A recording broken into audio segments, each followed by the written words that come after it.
sincero, mas é necessário para manter essa autonomia e essa funcionalidade. Então a gente sempre tenta tornar isso o mais leve possível. Já pegamos a caixa de som do seu santo para levar para o setor, já fizemos um bailezinho lá de carnaval, o senhor gosta muito de música, né? Já tem uns que já não gostam de barulho, o barulho incomoda. Então a gente já procura reservar um horário com outro residente também que não gosta de barulho, né? Porque acho que aqui, apesar da gente ter regras, horário para determinadas coisas, a gente tem que tentar se adequar ao máximo em prol de vocês. Todos nós aqui da casa, da equipe multi, todos, né? As pessoas da limpeza, todo mundo tem que respeitar. Se um rapaz vai no seu quarto fazer uma manutenção, precisa ser 7 horas da manhã, a hora que ele chegou? Não. Se o idoso está dormindo, ele gosta de dormir até um pouquinho mais tarde, espera um pouquinho, daqui a pouco ele volta. Deve ter outras coisas para fazer. Então, acho que isso é questão de empatia, né? Se colocar no lugar do outro. Será que eu gostaria? Não gosto de barulho. Poxa, tem que marcar minha fisioterapia, por exemplo, 10 horas, que é o horário de pico, que está cheio. Eu não gosto muito de socializar. Vocês já têm uma história de vida. Tem pessoas que desde jovem é assim.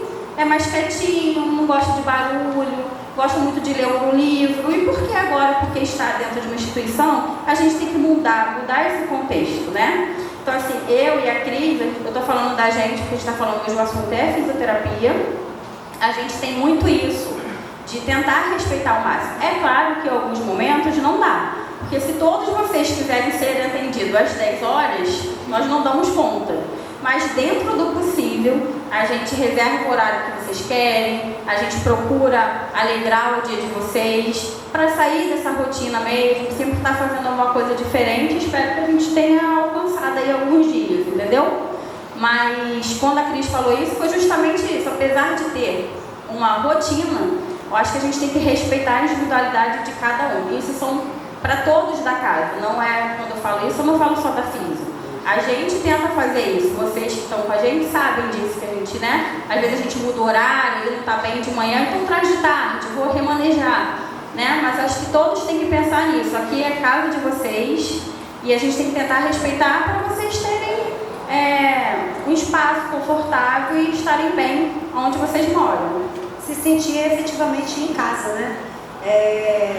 Então vamos falar um pouco agora, muito direcionado ao fisioterapia da Casa São Luís, não é da ILP, da Casa São Luís, ILP Casa São Luís. Nós trabalhamos com os pacientes idosos desde 2013, 2012, 2013, né? E aí, quando o paciente chega, assim, a gente está aqui muito para falar a realidade, né? Muitas vezes o paciente vem para cá por vontade própria. O que é institucionalização? Quando ela acontece, né? É o último caso já, né, gente? É quando a família já não consegue mais lidar com aquela pessoa em casa, né? Muitas vezes a pessoa idosa, ela se torna um risco para os familiares e para ela mesma, né? Isso acontece. Então aí vem a institucionalização. Não significa dizer que o idoso ele está ali abandonado, né, gente? Isso é coisa do asilo, pelo amor de Deus. Isso está lá atrás, né? A ILPI, a instituição hoje, ela busca cada vez mais diminuir essas distâncias, diminuir esses muros, né? A gente precisa, inclusive, da participação efetiva da família, né? Dos amigos que fizeram aí ao longo da vida, na questão das visitas, de estar sempre, não é? A gente teve um episódio recente aí com seu Antônio, né, Andréia, que saiu para participar de um almoço em família, foi espetacular, foi o jeito que ele gosta, aquela coisa bem portuguesa, né? E aí ele ficou muito feliz e satisfeito ali. Os idosos saem, eles podem sair, tem liberdade para isso. A gente tem toda uma equipe que tem esse conhecimento e faz essa troca, o serviço social está ali, ó, faz essa troca com o serviço social para que isso aconteça. E eu quero muito, o nosso desejo como equipe é que cada vez mais isso possa acontecer, porque muitas vezes essa responsabilidade cai muito na instituição, né? Mas também é responsabilidade da família fazer com que essa coisa fique cada vez mais fluida, né? Ele mudou de casa, né? Mas ele ainda está aqui e precisa desse cuidado de se sentir acolhido, não só pela instituição, não é? Então, assim, quando o paciente vem para cá, e a gente muitas vezes nem avalia no primeiro momento, vamos deixar passar um pouco, deixa a poeira baixar, é alguma coisa muito urgente, está com uma dificuldade, tem um risco de queda iminente que a gente está vendo e tem que já fazer alguma coisa? Não, então calma, deixa a poeira baixar, vamos nos apresentar, deixa ele conhecer esse novo espaço, né, que ele está aqui convivendo. Olha isso, você está na tua casa e de repente você vem para um lugar novo, que apesar de ter todo um aparato e toda a equipe preparada para tudo, é novo, sabe? E você que vai ficar ali. Então vamos dar esse tempo aí para ele entender o que é o novo espaço dele, mas a vida não acabou não, continua acontecendo. Então a gente separa um tempo e começa a avaliar essas pessoas, né? Então vamos lá. A gente vai falar vamos usar aí um paciente que é independente, que tem uma marcha que é satisfatória, né? E eu vou pedir a participação de vocês agora, por favor. Ah, sim. Pode falar, doutor. Alô, oi, bom dia a todo mundo. Uma coisa que me choca muito é a questão da fisioterapia ser a fisioterapia preventiva. Quando você tem um paciente que ele não tem nenhum comprometimento assim efetivo muitas vezes ele está acamado, ele não vai andar mais, mas você pode fazer a fisioterapia preventiva, que você vai prevenir as alterações articulares dele, vai prevenir as lesões, vai prevenir a perda de massa muscular dele. E a grande coisa é que as famílias não entendem que às vezes a fisioterapia preventiva ela vai estar atuando sem que faça o paciente voltar a andar, vai poder ele não voltar a andar, não ter toda a autonomia que ele tinha, mas a prevenção vai ter uma ação importante na vida do paciente. E é difícil que as famílias entendam isso, né? Muitas vezes a fisioterapia não vai transformar a vida da pessoa, mas ela vai fazer com que ela diminua os riscos e a comorbidade deles ali. Aí seria interessante a gente falar um pouco sobre isso, sobre a questão da prevenção, que não é vista como uma coisa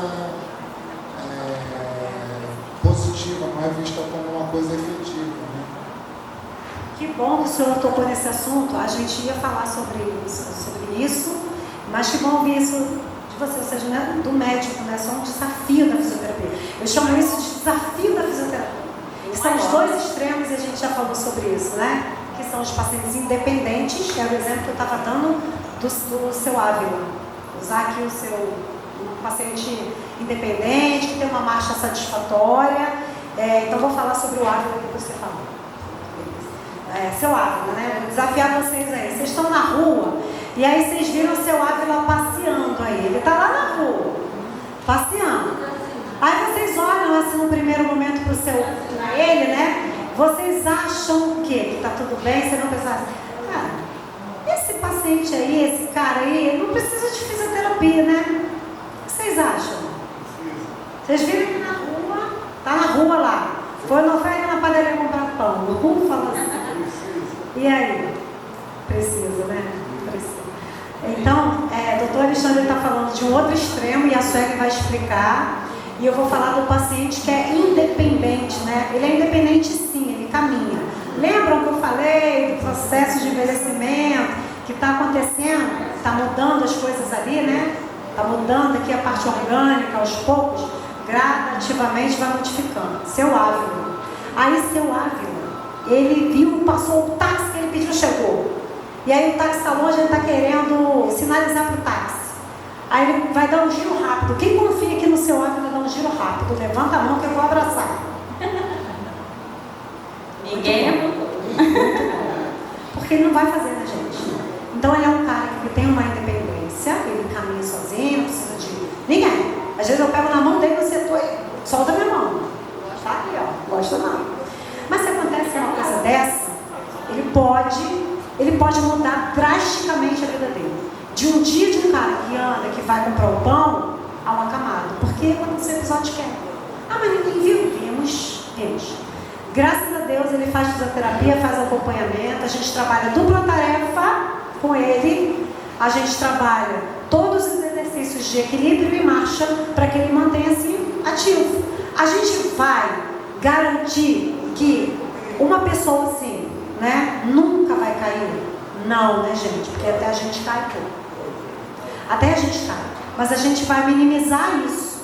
Então, assim, faz parte de um programa. Se você olha, aqui, graças a Deus, tá vendo como que a gente troca? Tá vendo como que é importante? Olha como vocês sabem. Vocês são fisioterapeutas? Mas você não sabe se ele der um giro rápido, pode cair. Porque vocês também têm prática, têm experiência, conhecem a pessoa idosa. Então, por isso é importante. Chegou, faz uma avaliação. Até então, tá tudo bem. Para a família, para ele, tudo. Quando a gente vai avaliar, caraca, a gente achou uma coisa lá no pé, que é uma integração do sistema sensorial que está falhando e que pode ocasionar uma queda. A gente jamais quer que isso aconteça. E aí a gente entra para trabalhar em cima dessas questões. Ô Cris, às vezes quando vem com eles,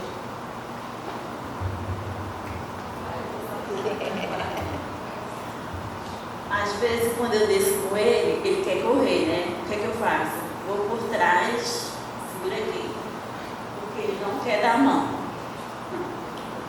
Ó, Ele só anda correndo, né? só anda correndo. Então, gente, a Cris falou o que a gente chama de grau 1, né? Aquele idoso que é independente, faz tudo, mas mesmo assim pode vir a apresentar um risco de queda, desequilíbrio, uma alteração na marcha. Mas ele deambula sem dispositivo, sem nada, que é o caso que ela deu de exemplo do seu avô.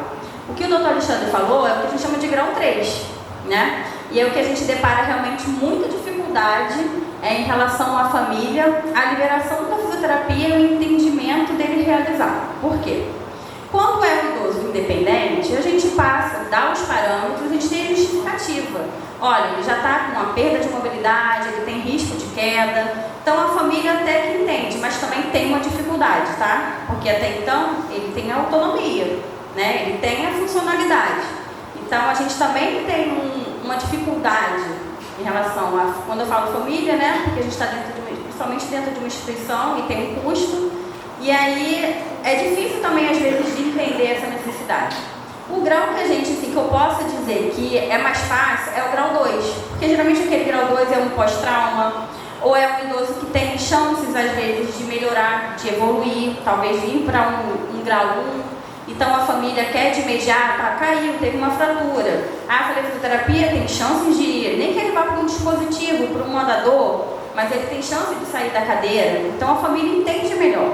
Quando chega naquele grau 3, aquele que é acamado, a gente escuta muito essa pergunta, tá, mas fisioterapia para quê? Ele vai melhorar? Ele vai conseguir comer sozinho? Eu vou conseguir diminuir alguns gastos, algumas coisas? Porque a gente tem que falar em relação a tudo, né, gente? Então, assim, não. O quadro dele, porque ele está acamado e muitas das vezes, né, tem outras doenças associadas, não tem como ele sair daquele quadro ali. Já está no quadro de trofismo e tudo mais. Então, a fisioterapia entra com o quê? Dá conforto a esse idoso que está ali acamado. A gente está falando de idoso porque nós estamos no ILPI, mas tem pessoas acamadas, tem crianças acamadas que precisam fazer fisioterapia. Então a gente mexer com a articulação, diminuir o trofismo, mexer com a musculatura. Imagina você o dia todo deitado, sem se mexer. Quando a gente fica um pouco deitado, a gente fica dolorido. Às vezes a gente está se sentindo mal, ficou o dia todo deitado, fica com muita dor de cabeça. A gente levanta com dor nas costas, às vezes com dor no pescoço, com mal-estar, com uma sensação de peso. Imagina uma pessoa que vai ficar acamado sem tempo determinado.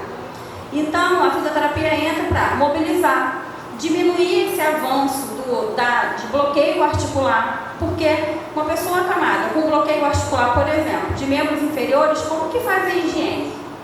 Como que troca a fralda desse idoso? Então, se ninguém mexer, for só ali na hora do banho, mudança de decúbito, não vai ter estímulo articular. A gente não vai trabalhar fêmur, joelho, tornozelo, a gente não trabalha abertura de braço.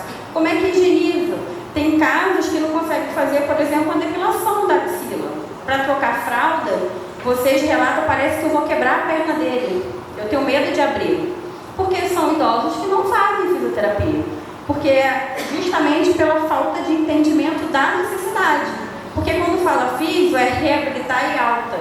Essa questão, pelo processo de envelhecimento, pela perda, a gente luta contra um relógio que a gente não tem como parar.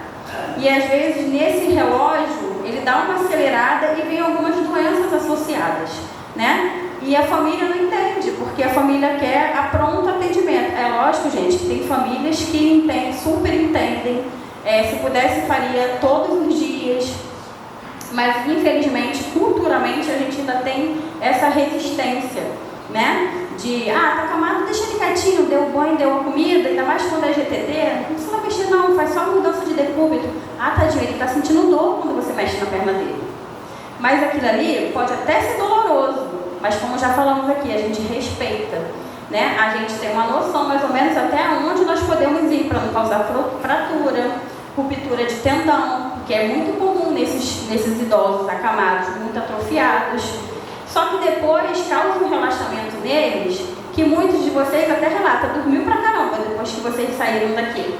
Porque realmente eles relaxaram, é como se tivesse sido uma massagem, entendeu? Mas realmente, esse grau 3 que nós chamamos é o que a gente, da física, encontramos a maior dificuldade de liberação para atendimento.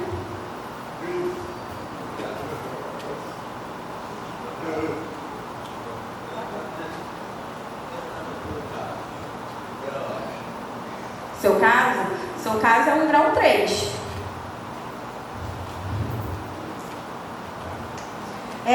Muitas vezes o grau 3 é quando o paciente ele já está acamado, entendeu? Às vezes ele acamado não é que fica na cama o tempo inteiro, tá? Pode sair. Sai para cadeira, mas assim, às vezes, no seu caso, existe uma deformidade instalada, né? A fisioterapia faz milagres, mas a fisioterapia não vai mudar quando já existe uma deformidade instalada. Mas, de qualquer forma, a gente consegue, mesmo assim, fazer com que você tenha uma qualidade de vida melhor. Quando a gente mobiliza uma articulação, quando a gente consegue mobilizar, ainda que seja pouco, a gente consegue liberar um líquido chamado sinovial. Esse líquido, sabe aquele óleo Singer de máquina de costura? É tipo isso.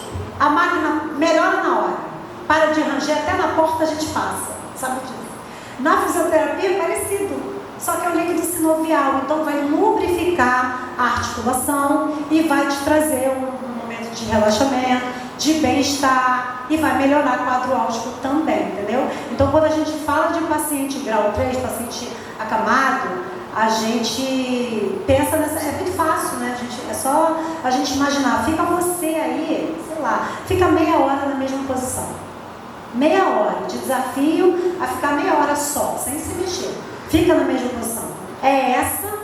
Quando começa a incomodar, é isso que a pessoa sente o tempo inteiro. Então, se você não entrar numa intervenção para tentar melhorar, às vezes as pessoas fazem isso por amor. Poxa, a gente já cansou de ouvir. Poxa, minha mãe já está no leito. Vai fazer fisioterapia nela. Puxa vida. Mas não é por isso, né? Às vezes a pessoa fica com dó, porque tá ali, mas não, a gente está levando benefício.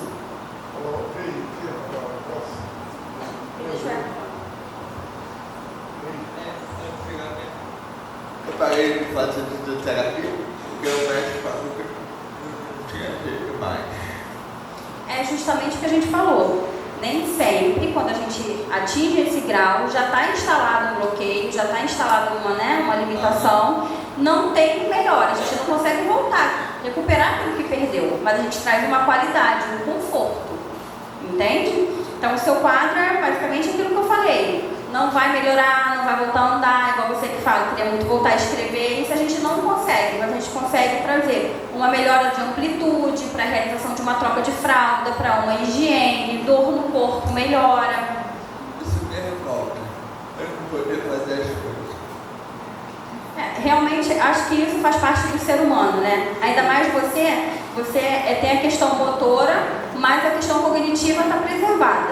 Então, é comum vir essa revolta de querer fazer e não conseguir fazer. Mas ao mesmo tempo, você é uma pessoa inteligente e a gente conversa e tudo mais.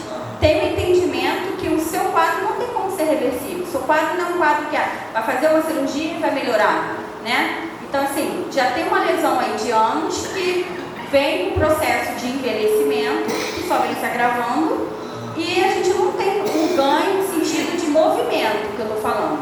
Tem um ganho só de melhora, de dor, de conforto e de mobilidade para questões de higiene. Tá. Queria que uma das duas, tanto a Cris como a Sally, me respondesse, porque a parte, a ninguém de vocês, de colega, boa funcionária, e ela me participa da assistência. Ele disse que toda semana tem alguém para dar assistência. Nunca mais apareceu ninguém. Isso você queria que você me respondesse, por favor. Ela falou o quê? Que iria no seu quarto da assistência? Toda semana eu tenho um das cuidadoras da fisioterapia para dar assistência. Nunca mais apareceu ninguém. Da físio para dar assistência? A parte falou, não foi o que falei. Não, o que aconteceu, pelo menos que eu sei, eu não posso responder por ela, ela não está aqui.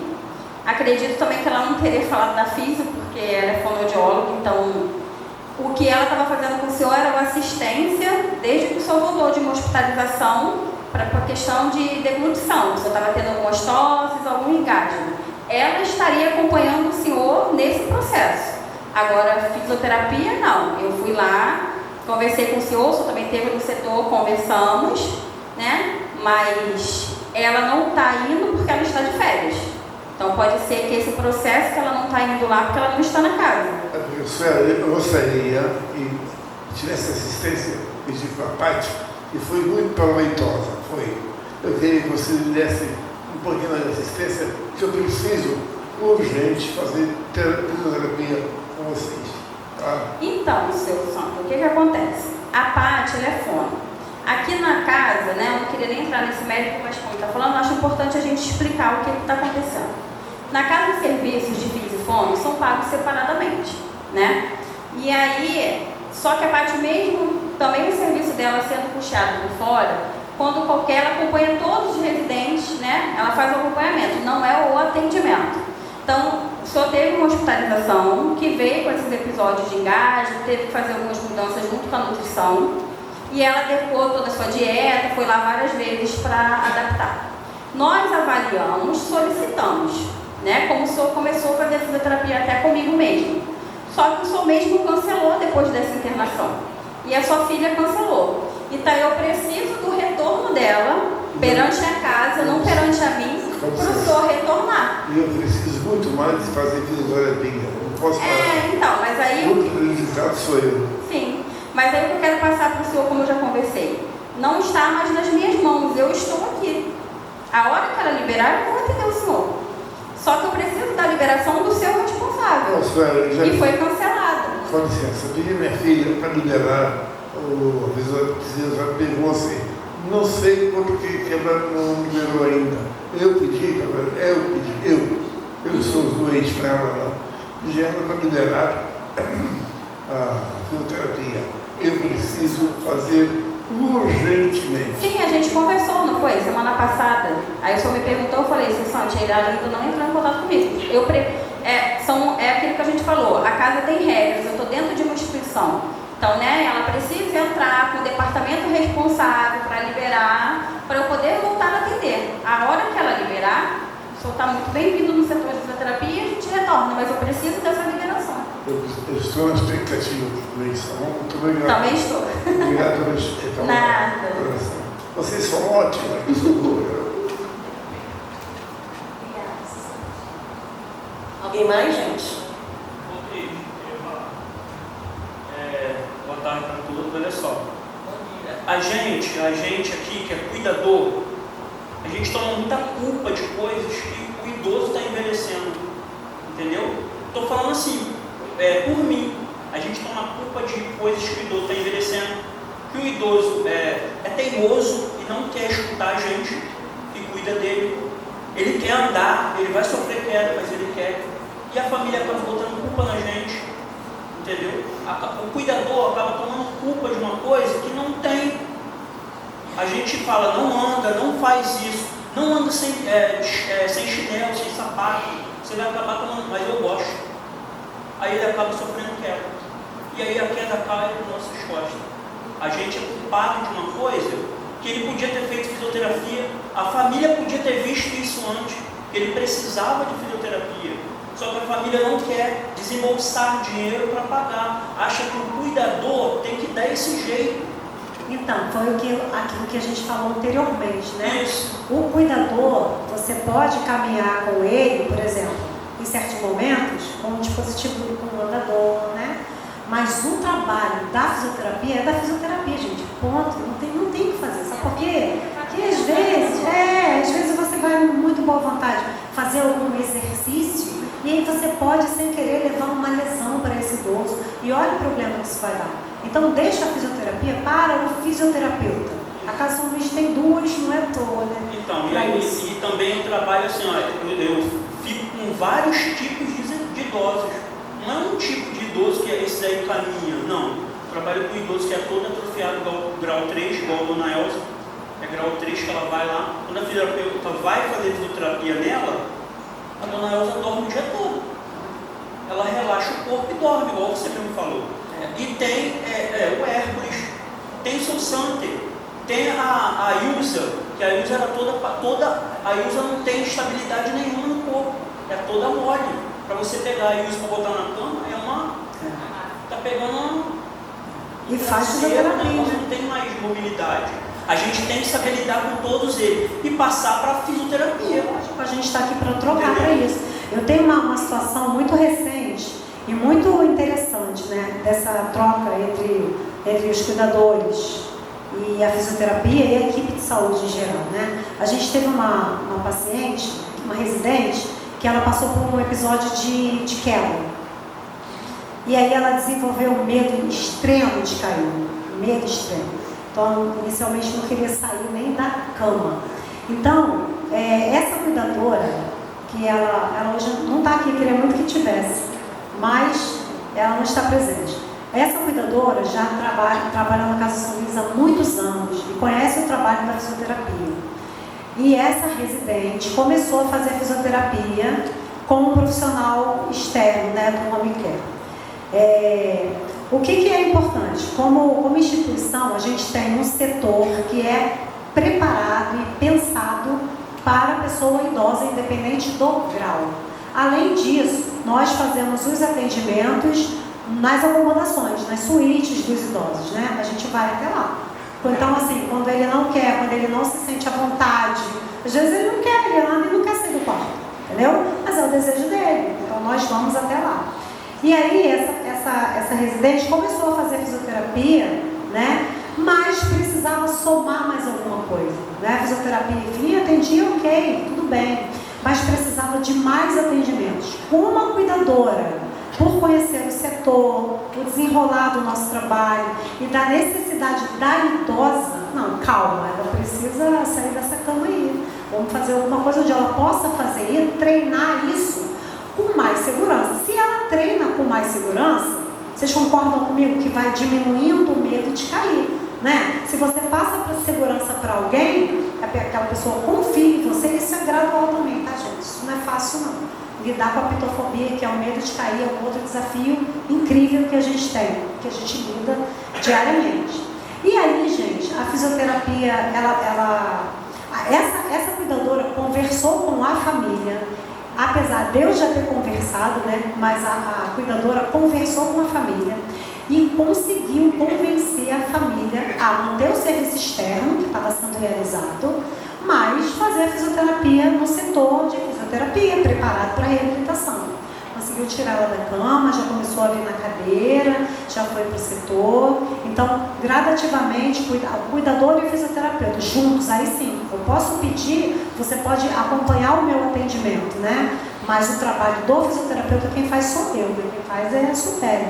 E aí ela foi e deu super certo, super certo. A idosa já estava conseguindo caminhar, entendeu? Essa idosa, ela não está mais conosco, mas isso é importante, eu preciso trazer vocês a reflexão, porque a gente não sabe o dia de amanhã, entendeu? Então, no último dia, quando a gente conseguiu colocar ela em pé e ela caminhou, A Sueli participou junto, que era assim, um trabalho, uma operação mesmo, sabe? Uma operação, ela precisava se sentir